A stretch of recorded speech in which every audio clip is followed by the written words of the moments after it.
Hello there, I'm Bill Madsen. I'm speaking to you from here in my office at the Family Centered Services Project in Watertown, Massachusetts. I'd like to introduce an article to you that I've written for Family Process and share some thoughts with you about that article. The title of the article is Applications of Collaborative Helping Maps, Supporting Professional Development, Supervision, and Work Teams in Family-Centered Practice. Yes, I know, it's a bit of a mouthful. This article takes work from a principle-based practice framework that I've developed called Collaborative Helping.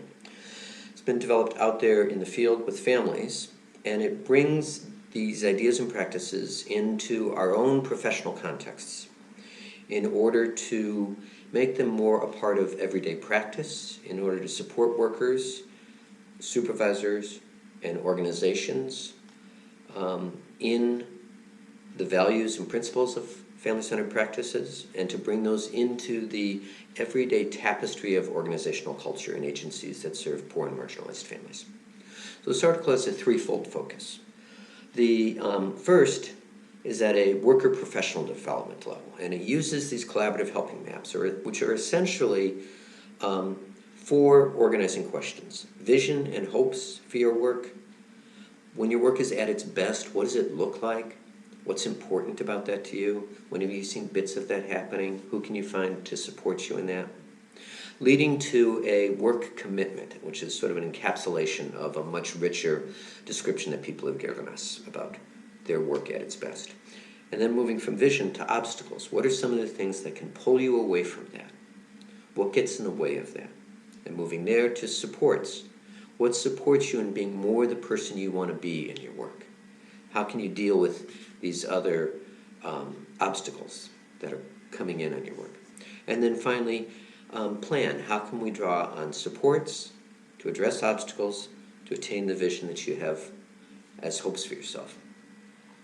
Now, this first part goes through this with a couple of outreach workers and highlights a number of sample questions that we can use to accomplish this.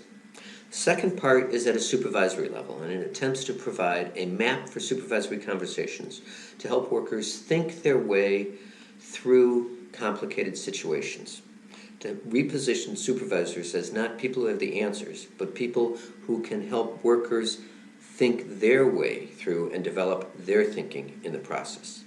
So again, this lays out a concise map, some sample questions, and then offers an illustration of one way in which this was used in an inner-city child protective services context. The third focus is at a team and organizational level, and it highlights a particular consultation that was done with a team really split apart by race and class conflicts. Again, we began by developing, moving outside of what are the problems here to what are some of your best experiences of being on a team. What's important about that to you? What of that do you and have others seen you bring to this team? Why is that important? What are you guys most proud of about what you've accomplished in a really hard human service context? Again, obstacles, what pulls you away from that, which we can think about as externalized entities. Supports, how do you respond to those obstacles? How do you get back to your preferred ways of being? And plan, how can we help you draw on supports to address obstacles to get to the plan? And then it has a number of reflections and follow-up reflections from the supervisor of this team and other team members. Now, here's what interests me about this article. Workers who have used these maps report that the maps help them maintain a disciplined focus in their thinking. It helps them have collaborative, constructive conversations with families. People say, it just helps me calm down. It's changed how I position myself with families.